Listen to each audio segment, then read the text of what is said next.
श्री भगवान उवाच पार्थ नैवेह नामुत्र विनाशस्तस्य विद्यते न हि कल्याणाकृत कच्चिद दुर्गतीं तात गच्छति. 40. श्री भगवान उवाच श्री भगवान म्हणाले, पार्थ हे पृथापुत्रा, न एव कधीही तसे नाही. इह या भौतिक जगतात न कधीच नाही. अमूत्र पुढील जीवनात विनाश तस्य त्याचा विद्यते असते न कधीच नाही. ही निश्चितच कल्याणकृत शुभ कार्यामध्ये रत झालेला कच्छित कोणीही दुर्गतीम अधोगतीला तात प्रिय मित्र गच्छती जातो. श्री भगवान म्हणाले, हे पार्था, शुभ कार्यांमध्ये युक्त झालेल्या योगी व्यक्तीचा इहलोकात तसेच परलोकातही विनाश होत नाही. आणि हे मित्र, जो मनुष्य चांगले कार्य करतो तो दुष्प्रवृत्तींनी प्रभावित होत नाही. तात्पर्य: श्रीमद भागवतात नारद मुनी 1.5.17 व्यासदेवांना पुढील प्रमाणे सांगतात. त्यक्त्वा स्वधर्मं चरणांबुजं हरेर भजन न पक्वोऽथ पते तत्तो यदि यत्र क्व वाभद्र मभूद मुष्य किम को वार्थ आपतो भजतां स्वधर्मतः. जो सर्व भौतिक आकांक्षांचा त्याग करतो आणि परमपुरुष भगवंतांना पूर्णपणे शरण जातो, त्याची कोणत्याही प्रकारे हानीही होत नाही किंवा त्याचा विनाशही होत नाही.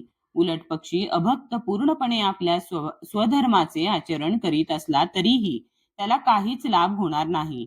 भौतिक लाभ प्राप्तीसाठी शास्त्रसंमत तसेच लौकिक अशी दोन्ही प्रकारची कार्ये आहेत. कृष्ण भावनेतील आध्यात्मिक प्रगतीकरिता योगी व्यक्तीने सर्व भौतिक कर्मांचा त्याग केला पाहिजे. यावर एखादा प्रतिवाद करील की जर कृष्ण भावनेची पूर्णता झाली तरच मनुष्याला परमसिद्धी प्राप्त होईल.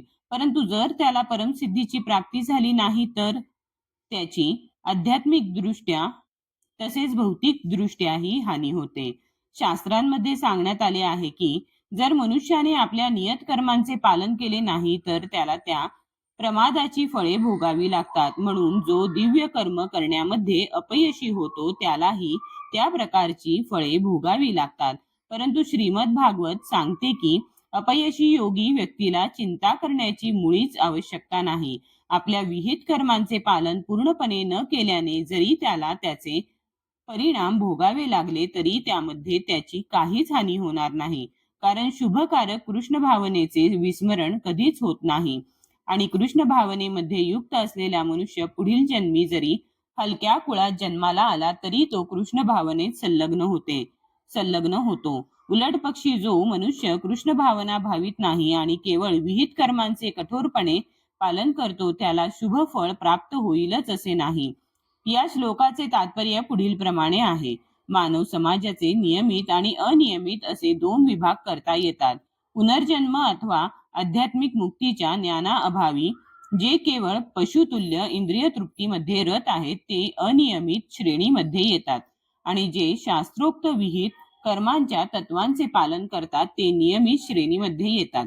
अनियमित श्रेणीमधील सभ्य आणि असभ्य, सुशिक्षित आणि अशिक्षित, बलवान आणि दुर्बल या सर्व लोकांमध्ये पशुवृत्ती प्रबळ असते. त्यांची कर्मे कधीच शुभदायक असत नाहीत, कारण आहार, निद्रा, भय आणि मैथुन या पशुतुल्य प्रवृत्तीचा उपभोग करीत ते दुःखपूर्ण अशा भौतिक जगतात अनंत कालासाठी खितपत पडतात. या उलट जे शास्त्र नियमानुसार संयमित आहेत ते यथावकाश कृष्ण भावनेत उन्नत होतात आणि निश्चितच जीवनामध्ये प्रगती करतात. जे शुभ मार्गाचा अवलंब करीत आहेत त्यांच्या 3 श्रेणी करता येतात. 1. भौतिक सुख समृद्धीचा उपभोग घेत शास्त्रोक्त विधी विधानांचे पालन करणारे. 2. संसारातून मुक्त होण्याचा प्रयत्न करणारे. 3. कृष्ण भावना युक्त भक्त. भौतिक सुखाकरिता शास्त्रोक्त विधी विधानांचे पालन करणाऱ्यांच्या पुन्हा 2 श्रेणी करता येतात. सकाम कर्म करणारे आणि इंद्रिय तृप्तीची आकांक्षा न करणारे. जे इंद्रिय तृप्तीकरिता सकाम कर्मे करतात ते जीवनाच्या उच्चतर अवस्थेप्रत किंवा उच्चतर लोकांमध्येही उन्नत होतात. परंतु तरीही हे लोक संसारातून मुक्त झालेले नसल्यामुळे ते वास्तविक शुभदायक मार्गाचे अनुसरण करीत नाहीत. ज्या क्रिया आपल्याला मुक्तिपथावर नेतात त्याच केवळ शुभदायक क्रिया आहेत. ज्या क्रियांचा उद्देश आत्मसाक्षात्कार किंवा देहात्मबुद्धीतून मुक्त होणे हा नाही, त्या क्रिया मुळीच शुभदायक नसतात. कृष्ण भावना भावित कर्म हेच केवळ शुभदायक कर्म आहे आणि जो स्वेच्छेने कृष्ण भावनेमध्ये प्रगती करण्याकरिता सर्व शारीरिक दुःखे सहन करतो त्याला तपोनिष्ठ परिपूर्ण योगी असे म्हटले जाते. आणि अष्टांग योग पद्धतीचा अंतिम उद्देश कृष्ण भावनेचा साक्षात्कार हा असल्यामुळे असा अभ्यासही शुभदायक आहे आणि जो या दृष्टीने प्रयास करतो त्याला अधोगतीचे भय नाही.